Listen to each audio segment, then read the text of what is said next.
Desde el inicio del descubrimiento dio comienzo en España una seria discusión sobre la naturaleza de los indios, sobre la posibilidad de esclavizarlos o la imposibilidad moral de hacerlo. Y en 1494, a instancias de la reina Isabel, una junta de teólogos y juristas determinó que los indios no podían ser sometidos a esclavitud. Mientras tanto, la conquista seguía su curso y llegaron los enfrentamientos con los taínos, provocados por el rapto que de sus mujeres se estaba llevando a cabo. Como consecuencia de esos enfrentamientos, comenzó el apresamiento de indios y su reducción a esclavitud, momento en que Colón, convencido de su derecho, que era abonado por los sacerdotes que apoyaban la medida al no ser bautizados los indios, comenzó a remitir a la península remesas de esclavos.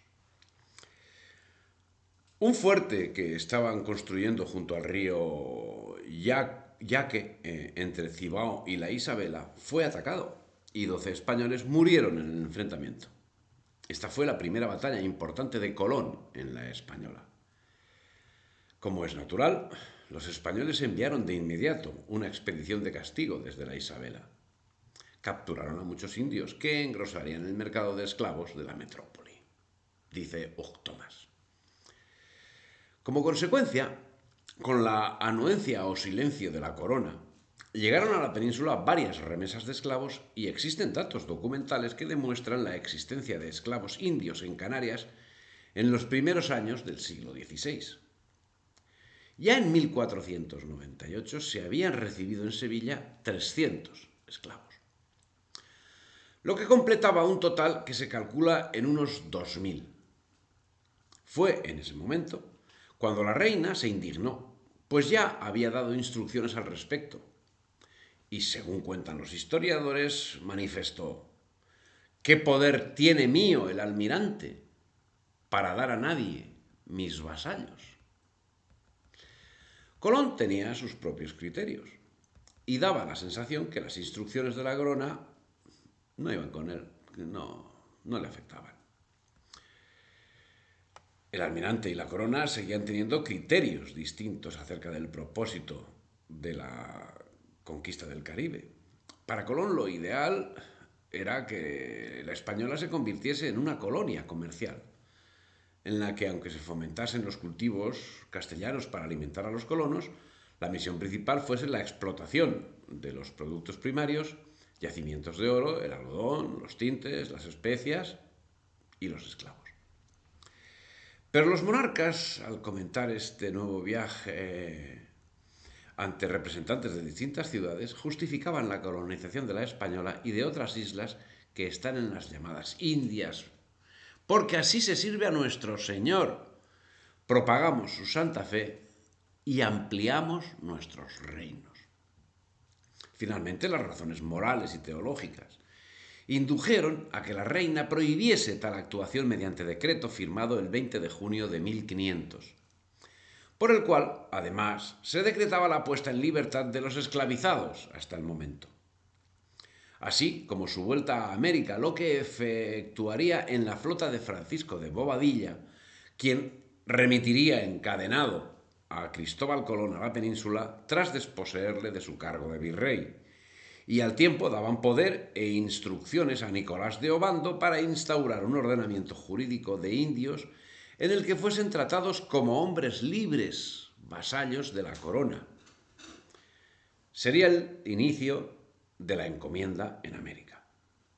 Pero el 30 de octubre de 1503, como medida contra las acciones militares de los indios belicosos, la reina permitió vender como esclavos a los indios cautivados en guerra justa, lo que ocasionó que, al amparo de esa permisividad, hubiese quien se extralimitase y se dedicase a buscar indios esclavizables entre las tribus de antropófagos, de lo cual nos da razón Fernández de Oviedo en su Historia General.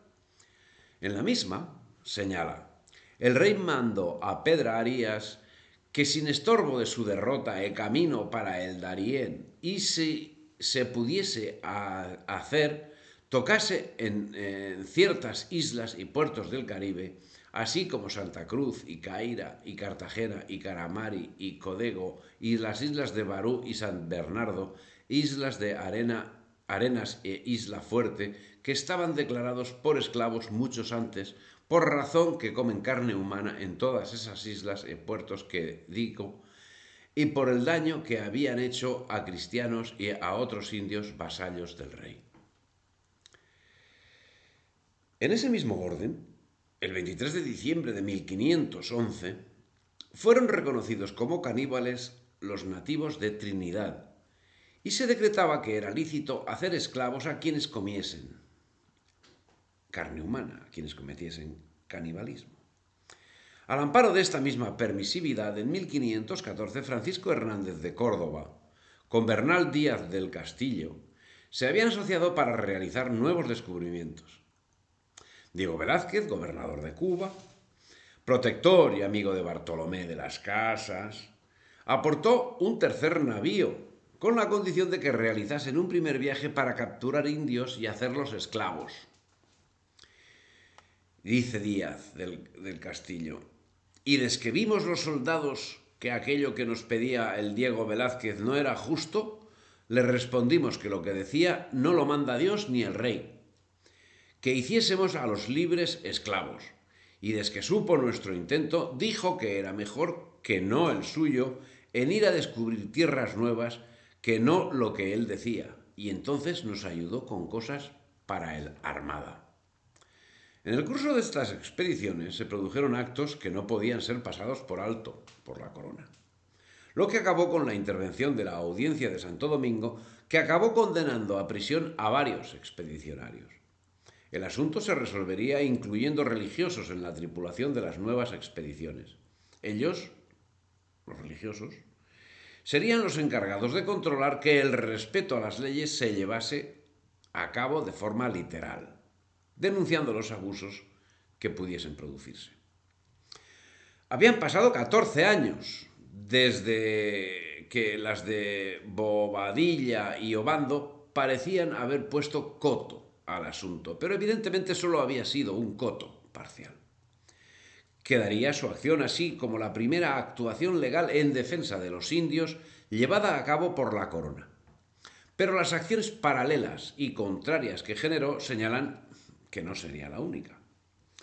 Y es que en 1511 Obando había cedido el puesto a Diego Colón, y desde entonces surgieron pleitos por las competencias y el control judicial de la española.